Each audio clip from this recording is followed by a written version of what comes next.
Hello and welcome to Lunchtime News. I am Rhoda Ngonzi. We'll dig into it. The Minister of Water and Environment has rejected a request by Gulu University to digazette a 50-acre Gulu Central Reserve for the university's expansion. The Minister of State for Environment, Beatrice Anywa, says the university can get land for expansion elsewhere. Gulu District seeking Parliament to allow the degazettement. Parliament to urge government to degazette part of the Gulu land, forest land, to Gulu University. They have gotten, Gulu University has been able to buy 500 acres. They want the 70 something acres from our forest, but they have bought already 500 in another district, not in Gulu. That means it is a bigger chunk of land. If you compare 78 vis-a-vis 500, and the university is not able to move the whole campus in a more spacious area, but want to fight for government land to be given to it. Education-wise, putting children in the center, that's not a learning environment. I'm just talking out of my, logically, does it make sense? This one will bring you listeners to understand that there is a vested interest, conflict of interest in that land.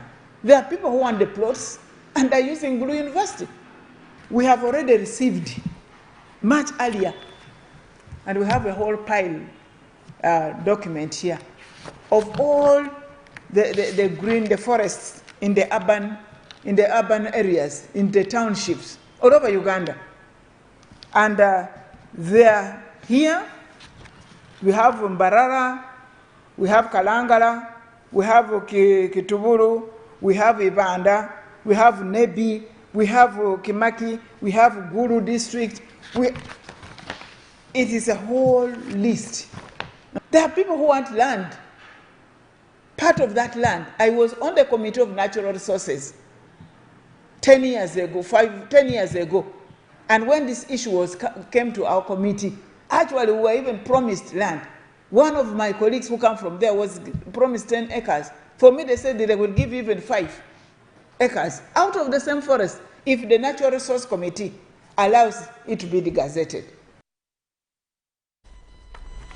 Now, the Minister of State for Foreign Affairs, Okello Oryem, has urged traders in Uganda to be dynamic in the prevailing competition with foreign investors instead of lamenting and asking for government protection. The minister was officiating at the opening of the Uganda-India Roadshow, a business exhibition targeting to explore more investment opportunities in Uganda. The virtual event was attended by Indians and Ugandan community in India.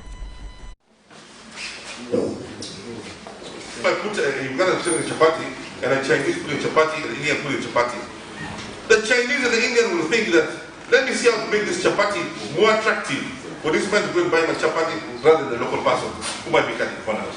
So it's up to us to be more efficient, more creative, and find more ideas to challenge these issues. Rather than lamenting. How many years have we been lamenting about that question?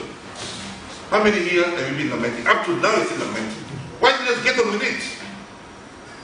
And be creative, and overcome them, compete them, and beat them. That's what we want. Then that you're worthy of being in the market. But if you spend your time lamenting, then you're not worthy of being in the market. Take the challenge, be more efficient, and get on with it. That's my advice. That's number 2. We have been, since the NRM government came and opened up its market, we have had an open policy of repatriation of our currency, of profits.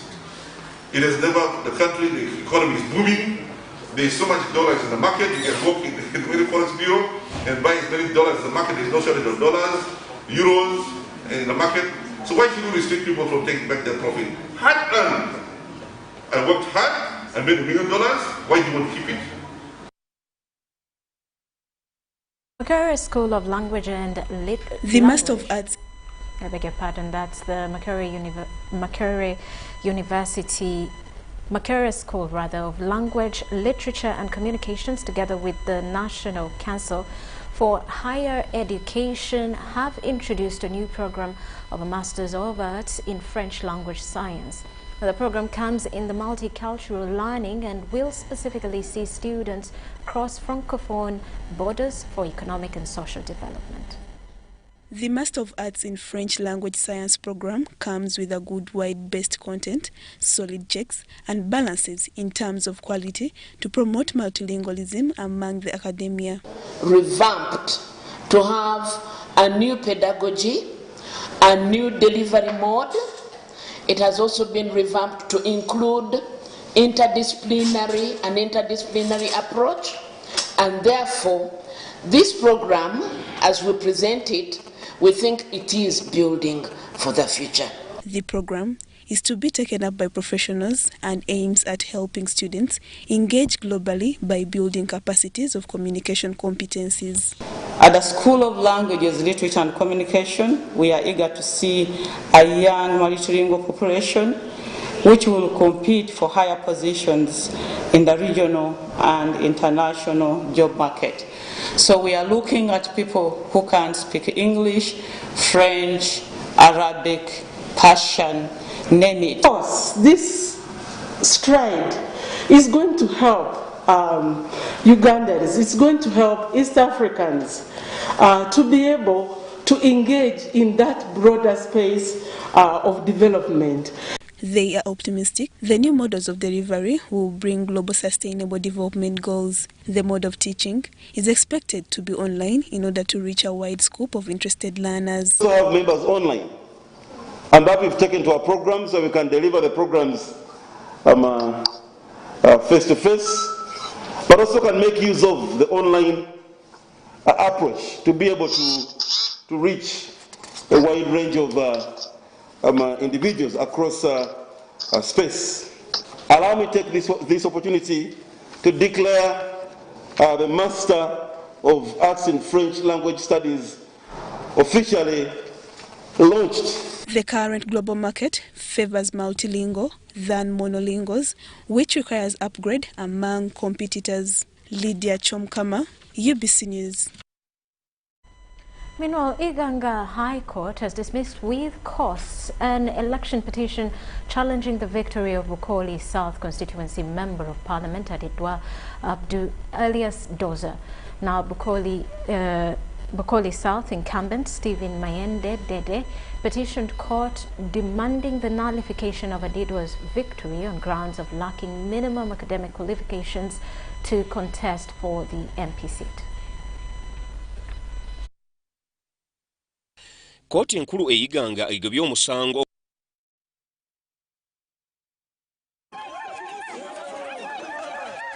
omubaka Aditwa.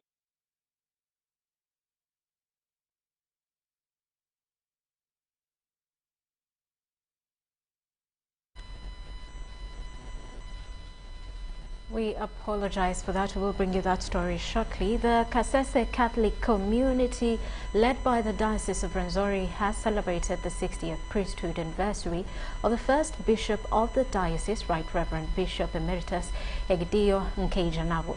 The pomp celebrations were held at Nkejanabo's residence in Mubuku Town Council.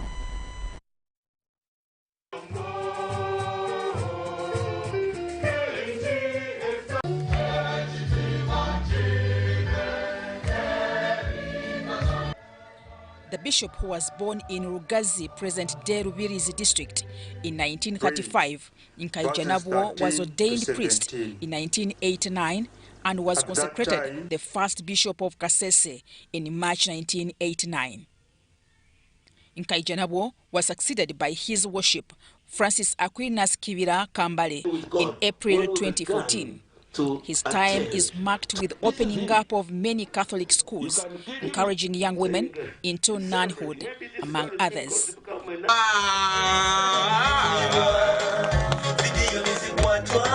Bishop Kibira hailed his predecessor as a man who tirelessly worked for the diocese that has since transformed the lives of many. He says Nkaijanabwo is a reflection of a man who set goals and sacrifice early enjoyments to pursue a calling he received when still young. The child is of my blood, the blood of the new and eternal covenant. He advised the young ones to do away with alcohol and other related acts, which he says may limit their lifespan. You work well, young people, work well, eat well, don't eat too much. If you eat too much, you will not. Nkaijanabo attributed his success in leading the faithful for all these years to discipline and taking on good health behaviors. Of your teachers, of your parents, of your grandparents, and other old people like singers, your aunts, also ask them, I have this vision, I have this goal. How can I reach it? How can I attain it? But to attain any goal in life, you must be disciplined and you must learn to make sacrifice. The retired bishop says he is still dedicating his time to encourage young people to live a righteous lifestyle to benefit their societies. He thanked all Christians in the diocese for working together in a united manner, which he says enabled him to serve accordingly. Speaking on behalf of the family, the retired principal judge, Bart Katureve, hailed his brother for encouraging young people to join the priesthood. He advised all the people to have a heart of faithfulness for good dedication in the society. Mtoni Hilda and Moses Mtabali, UBC. Now, an accident this morning involving a train and a UPDF patrol vehicle has left 2 UPDF officers injured. It's after the UPDF patrol vehicle hit the train in Chireka, a Kampala suburb. This happened after the UPDF patrol van that was overspeeding failed to stop even after a train conductor signaled the approaching train. The injured have been rushed to Mulago Referral Hospital. Right now I am here in Kireka, where there has been an accident involving a train bandwagon number 73U20 and a UPDF patrol van number H4DF2180 here. But according to Ochaki Abubakar, who is the head of operations at Uganda Railway Network, says that the train instructor had issued a red flag stopping all vehicles from crossing over to the other side because the train was coming, but this military van was at a very high speed and therefore could not stop even after seeing that other vehicles were already in place. But of course, our viewers, the people involved in this accident, when we were here in the morning, when they were retrieving them from the wreckages of the vehicle, the 2 UPDF officers were badly wounded with their legs in a very, very bad state. But the bandwagon, the passengers were, boarding, going to work, is estimated, the number of passengers is estimated to be 700, and no person was injured for that, nor even the bandwagon driver was also injured. But he has taken the public note that the accident was caused by that UPDF patrol van, which was overspeeding. Right now, the efforts to make sure that the bandwagon gets back on feet is here. Just like you can see right behind me, they are trying to lift off this bandwagon train so that they get back on feet, and then the movement is back again. Saddam Ubale is my name here in Chireka Banda. Stay tuned for other bullet developing story on this particular one. A very good afternoon. All right, now Ugandans have been encouraged to join hands with government to develop the country socially and economically through implementing the 2021-26 manifesto. The in-charge transport in the NRM team, Haji Muwada Chibirango, says in order to implement the manifesto, Ugandans should not be left behind in supporting government programs. Let's take a look. Ugandans, especially the youth across the country, have been encouraged to utilize the peace and stability provided by the current government by involving in developments.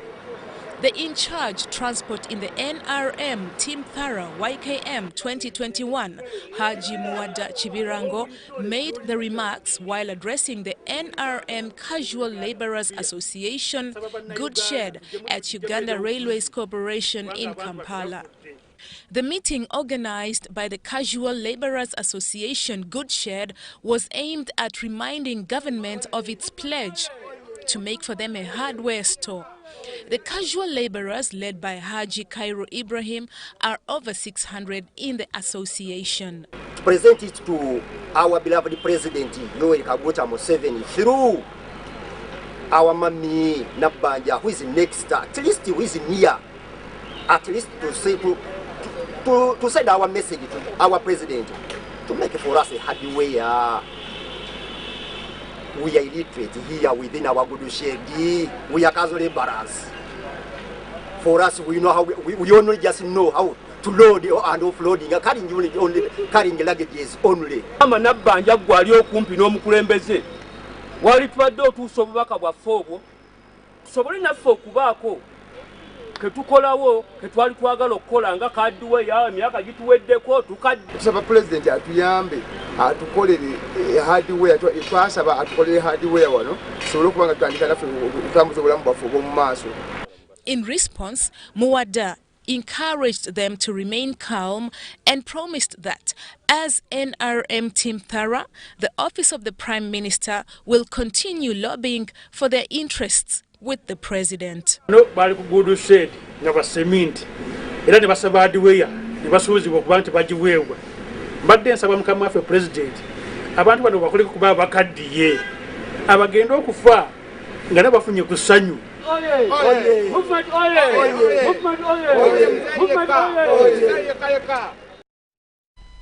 Well, with that, we take a quick break. When we return, more details.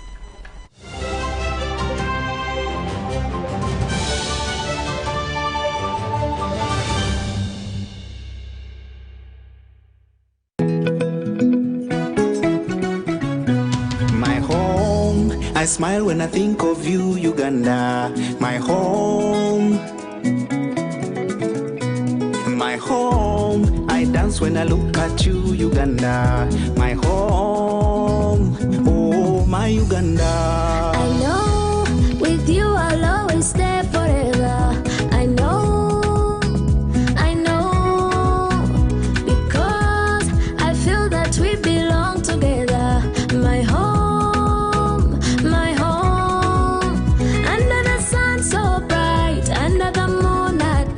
On my heart, mommy, oh my Uganda. Hey, mama.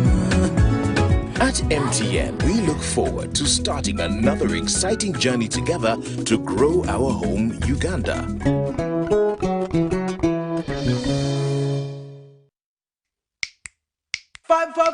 Five times the winning, yeah. 5 times the happiness, yeah. 5 times the luckiness, yeah. 5 for 5, oh yeah.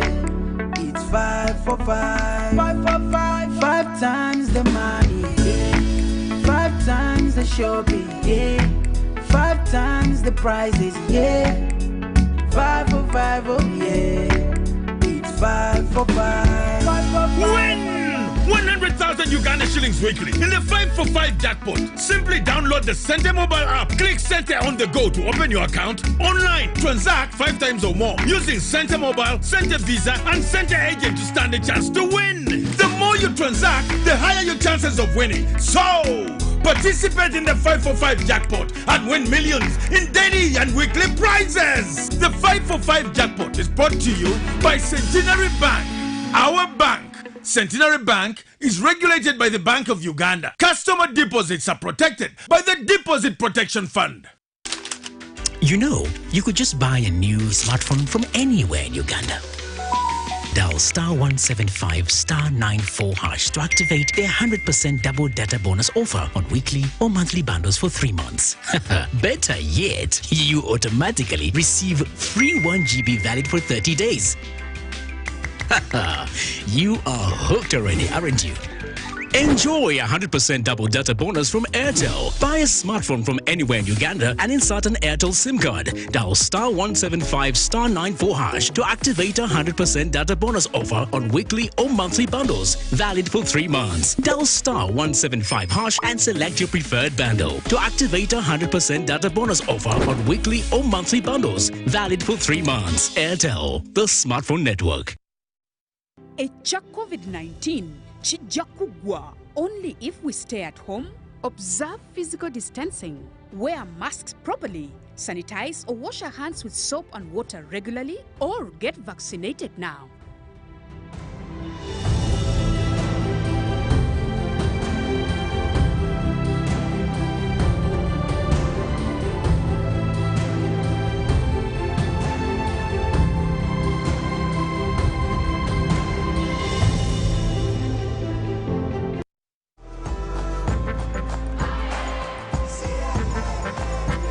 Uganda, today is a great day to work towards your dreams. Dial *185 *7 hash and select savings to save as low as 500 Ugandan shillings on regular savings or 250,000 Ugandan shillings for fixed deposits. Airtel Money Super Saver is powered by KCB Bank Uganda.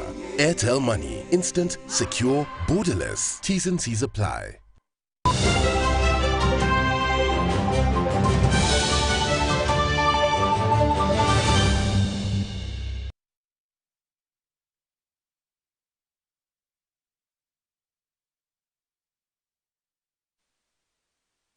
Back, you are still watching Lunchtime News. Now, there's no separating NITA U from issuance of national IDs. However, there is much more that the body handles. For example, it is mandated to coordinate and regulate information technology services in the entire country. And today, we have Angela Tugume, the Manager Data Protection Affairs. NITA U will be talking about issues, cybersecurity. Welcome to our studios. Thank you, Roger, for having me. Thank you for coming. Now, I think this year, and this is with the emergence of COVID-19, we've seen that the only way we are able to connect and stay in touch with people is to use the internet.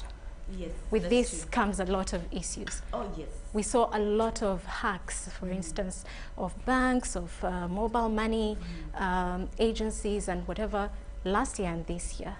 What do people have to know about the issue cybersecurity? So the issue of cybersecurity is something that affects all of us, and like you rightly said, COVID-19 happened to us, and out of the blue, everyone was going online, and people who were very hesitant, for example, to have digital banking are now doing digital banking. So everyone is online, and so what we're saying at NITA is that we launched this campaign, cybersecurity campaign, and we launched it in July 8th, and it's going to end in December. So the idea is I would like to educate the population, would like to bring out the importance of cybersecurity and why they need to know about cybersecurity and how the population can take care of itself in terms of cybersecurity. So that's why we're having this campaign. You talked about going online everywhere. I'll give you an example. I don't know the last time I walked into a restaurant to get food. Now I order online, food, clothes, everything. You know what ladies like to do. And so when I call an online company or when I talk to them and tell them I want to order for something, they'll take data about me. They'll so take my name, they'll take my location, where my home is, for them to be able to deliver. Now the question is that data that that company has about you safe? Because once the company has the data, it means it identifies you. So in the whole scheme of cybersecurity, being safe online, so that you're not hacked, so that you're not defrauded of money, we're also looking at your information as a user, you as Rhoda, me as Angela, and we're saying we need these companies to protect that information. But so what exactly are you doing with those companies to know for a user like me and you to feel safe that I've given them my location, I've given them all these things, I've probably even done a transaction using my mobile banking app. What is NITA doing to make sure that those companies are on track? I I love your question. Now, for that data protection, we have the Data Protection and Privacy Act of 2019. Now, in that act, we have the obligations or the responsibilities of these people who collect the data. For example, they should collect it in a way that is lawful. They should have consent from you before they collect that data. They should tell you what they're going to use that data for, if they're going to use it for marketing purposes, if they're sharing it with any other person. And then they should also inform you, we require of them to protect that data, to put in place security measures. If it's in a database, is that database protected from hackers? If it's in a paper-based form, are those papers locked away from hackers? Now, the beauty is that you as a user also have rights. So you can actually walk to an online company and tell them, give me data about myself that you have. Look at that data. If it's wrong, if they've taken... They're supposed to give it to me, according to the law. Yes, they're supposed to give you that data. If they've taken your wrong age, you know we're Pixie about ages, you can actually you can actually ask them to correct that data to that information. And then you can ask them to delete it. You tell you guys, I don't want you to process this data anymore. So delete that data from your services. So that's the beauty. Those are the rights that you have as a user under this act.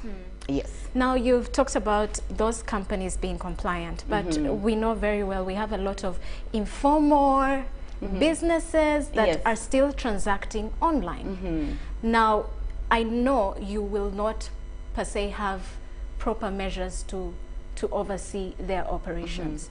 But what does a citizen do then? The basics they can do to protect themselves online when they're doing these online transactions and any other connectivities? So there's two ways to it. One, if you're doing your connections online, if you're doing your transactions online, the first thing, the basic thing, the website you go to should have an S, it should be secure. So instead of HTTP, it should have that HTTPS. So look out for that. And then also be sure that the website you're going to is the actual website. We've seen people, you know, stanbic.com, we've seen people put a 1 on the I. So you think it's Stanbic, but actually it's something totally different. So being mindful of where you're putting your data is also going to be helpful. Then we've also seen people do what we call social engineering. Someone calls you, I know Rhoda by nature is a nice person, we like to help, and so I'll call you and say, oh Rhoda, you know, this is myself, this is what I want, and get so many responses and get so many questions to you, and you respond. The easiest thing is the people who call you and say you've won something, can you send us money, can we meet you here? Send this to 20 people, you win shopping worth all this amount of, you know. Exactly, that's what we call social engineering, and that's like the biggest threat that is out there for our population. And you know, it becomes such a sharing community, sharing online. We forward, so it ends up a lot of people have this link that could be malware or spyware. Good. Now that you talk about sharing, do you know that we share people's numbers on WhatsApp groups that have 256 people? Oh, yes. Someone says, I need a number of them, and someone just sends to everyone. That's wrong. I know. That's safe. That's not safe, rather. No, but you know, we are 256 people on WhatsApp. Why is everyone having access to that number? Needs that number. Why don't you inbox that person? And even before you send that number, call up the person and say, oh, so and so would like your number. Can I share it? So it's about, when we do cybersecurity, it starts with us. What are we sharing? And then the other thing is that you may be cyber aware or you may be careful, but the people around you are not. So that is why we come out and call this awareness, so that you know, I know, and everybody all of knows. Exactly. And so everybody looks out for everyone. And so you mentioned something about sharing links that have malware, that have viruses. That is so true. But then there's also sharing people's information, people's pictures going viral, and you're not supposed to share with them. So people have private chats. Exactly, have private information, private conversations, and you find them on social media. Now that brings me to another point. When we use social media, how do we protect our social media accounts? Do we use strong passwords? I know people say, oh, it's very difficult to remember these passwords, but you can make it something that is long and easy for you to remember. You can get random words and put them together, make sure that you can easily remember it, but it's difficult for someone to hack it. And the beauty is that most of these social media platforms have what we call two-factor authentication. So not just your password, but they'll send you an OTP to your phone or to your email. So that's a very, very good feature to enable if you're using social media. And you know, these days people make money on social media, influencers, and so you don't want your account to be hacked and you lose your followers, your business. You know, you worked so hard for this business and you lose your followers, or your followers are harassed, cyberbullied, and all because you did not take care of your social media account. Now, very quickly, Angela, let's talk about e-learning. All our kids now are home, stuck at home, learning online.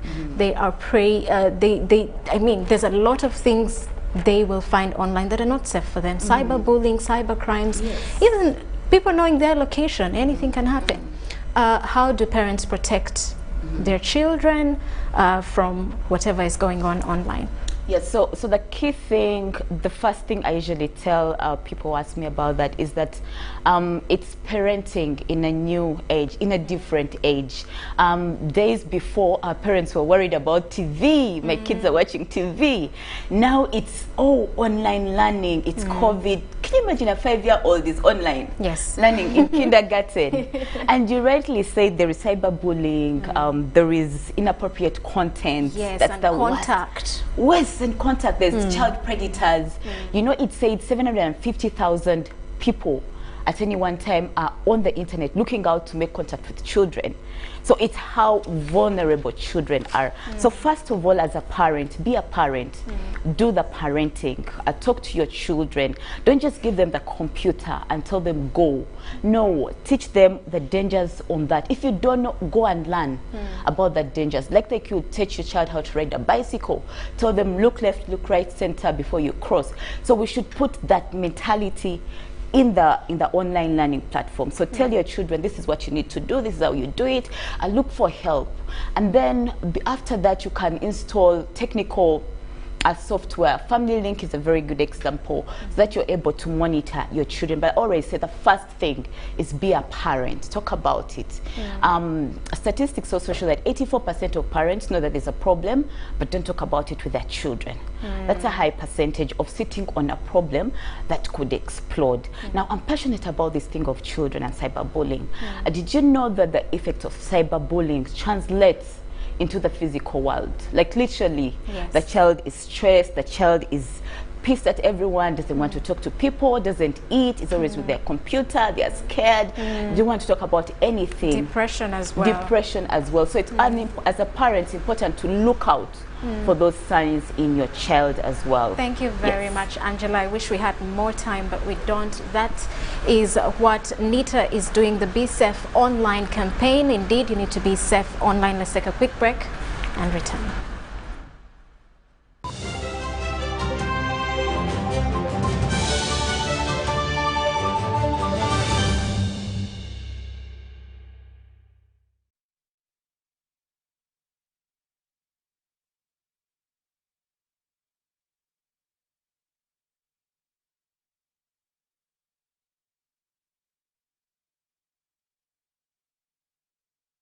Obadde okyeteekerateekera.